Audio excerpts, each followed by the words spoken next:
A champion who dismantled his opponent not with a single devastating knockout, but through methodical control and relentless pressure. Across 5 long rounds, he absorbed the storm, slowed the pace, and left no doubt in the eyes of the judges. That man was Magomed Ankalaev. But here's the twist: the man he beat, Alex Pereira, has returned, claiming he was operating at just 40% of his capacity in that first encounter. 40%. Now he insists he's fully healthy, sharper, and ready to rewrite history. That's the drama-fueling UFC 320, Ankalaev vs. Pereira 2, the rematch that could define legacies and reshape the light heavyweight division forever. Back in March at UFC 313, Magomed Ankalaev and Alex Pereira met in a grueling battle for the light heavyweight crown. It was a tactical war, fought mostly on Ankalaev's terms. He didn't chase a highlight reel knockout.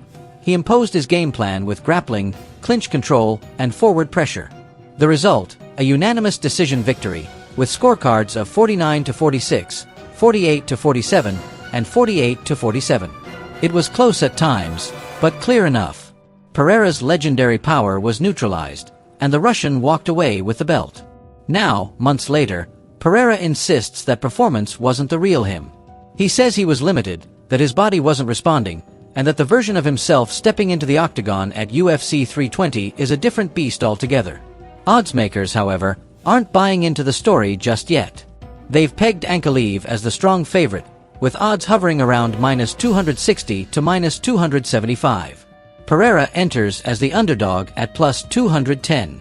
But if there's one thing UFC has taught us, it's that a single mistake, a single opening, can flip the narrative in an instant. And when you're talking about a knockout artist like Alex Pereira, the risk factor shoots through the roof.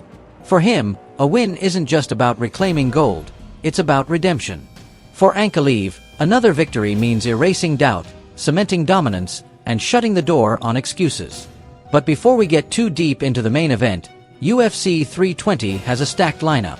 The co-main event sees bantamweight champion Merab Dvalishvili defend against Corey Sandhagen. It's a classic clash of styles. Dvalishvili's relentless wrestling and pace against Sandhagen's slick striking and movement. Further down the card, Yuri Prochaska faces Khalil Rountree Jr. in what many predict could be a wild, violent affair. Rountree's own coach has warned fans to expect blood and chaos, the kind of spectacle casual fans love. Add in bouts like Josh Emmett vs. Youssef Zalal and Abuz Magomedov vs. Joe Pyfer, and this card offers plenty of fireworks leading up to the championship rematch. Topology's community predictions overwhelmingly back the reigning champions. Ankalaev is favored by nearly 2/3 of fans, while Dvalishvili sits above 90% confidence to retain. That said, UFC cards are notorious for upsets. An underdog upset on the undercard could shift the energy of the entire event before Ankalaev and Pereira even step into the cage. Now, let's break down this rematch in detail. Ankalaev's first victory wasn't flashy, it was clinical. He pressed forward, dictated the range, and constantly tied Pereira up to deny him room for explosive combinations. His composure was key. While Pereira looked for the big shot, Ankalaev chipped away with volume striking and timely clinch work. He wore Pereira down mentally and physically, knowing that as long as he avoided that one devastating punch, the fight was his to control. For Ankalaev, the blueprint is clear. Expect him to lean on the same tools: pressure, clinch control, takedown threats, and octagon awareness. He doesn't need to knock Pereira out. He just needs to frustrate him, stall his offense, and keep racking up points. It's not glamorous, but it's effective. For Pereira, the path to victory is narrower but dangerous. He needs to keep the fight standing, force Ankalaev to trade, and create space to unleash his strikes. His takedown defense must hold up, and his gas tank must be stronger than it was in their first encounter. Above all, he has to be patient but opportunistic. One clean left hook, one perfectly timed knee, and all those betting odds go out the window. This time, though, there are a few X factors. First, Pereira's claim that he was only operating at 40% in their first meeting. Whether that's a legitimate explanation or just a psychological tactic, it adds intrigue. If he truly was limited and is now fully healthy, maybe he can sustain his striking output over 5 rounds. Second, adjustments. Pereira's camp has surely studied the first fight intensely. He knows Ankalaev wants to smother him. Will he have new counters, new setups, new ways to punish the clinch attempts? And third, Psychology. Ankalaev enters with the confidence of a champion who's already beaten this man. Pereira enters as the hunter, desperate for redemption. Sometimes, desperation fuels greatness. Other times, it leaves openings for disaster. Experts lean toward Ankalaev repeating his success, most likely via another decision or possibly a late TKO if Pereira tires. Some betting analysts, however, highlight the value in backing Pereira by knockout. If he wins, it likely won't be on the scorecards. It'll be sudden, dramatic, and final. In a sense, Pereira is the high-variance fighter. He can either shock the world with a finish or fade in another grinding defeat. Ankalaev, on the other hand, is steady, consistent, and reliable. It's a clash of styles not just in the octagon, but on the betting boards. And then there's the narrative layer. For Pereira, this fight is about redemption. Lose again, and the excuses evaporate. He'll face tough questions about his future.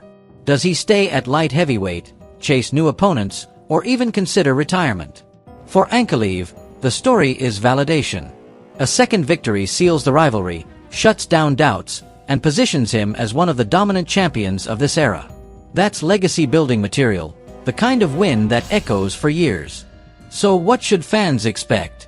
If Ankalaev sticks to the plan, we'll see another measured, tactical fight. He'll smother, grind, and frustrate Pereira. But if Pereira can defend the takedowns and force exchanges, the danger meter spikes instantly. Imagine a scenario where the fight enters the fourth round. Ankalaev looks confident, up on the cards. Pereira suddenly lands a thunderous left hook, the kind of shot that silences arenas. That's the nightmare Ankalaev has to avoid, and the dream Pereira is chasing. Let's also run through the logistics. UFC 320 takes place October 4th at the T-Mobile Arena in Las Vegas. Early prelims begin at 6 p.m. Eastern on ESPN+, prelims at 8 p.m. on ESP News and ESPN+, and the main card kicks off at 10 p.m. Eastern on ESPN Plus pay-per-view. The PPV price sits around $79.99, with some bundles available through ESPN, Hulu, and Disney+.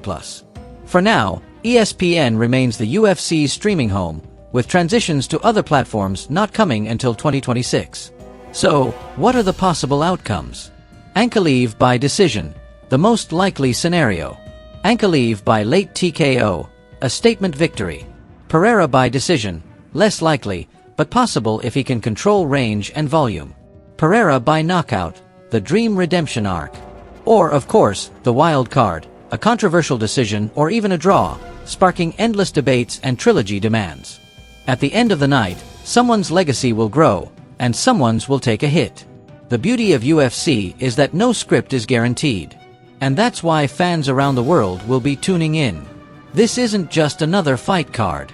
UFC 320 has everything: a high-stakes rematch, redemption arcs, title defenses, violent undercard matchups, and the ever-present threat of chaos. So here's the question: which side are you on? The cold, calculating tactician who already proved his dominance, or the powerful striker desperate for redemption? Drop your predictions in the comments. Who wins, and how? Don't forget to like, subscribe, and hit the bell so you won't miss our post-fight breakdown. UFC 320 is coming, and the war in the Octagon is about to begin.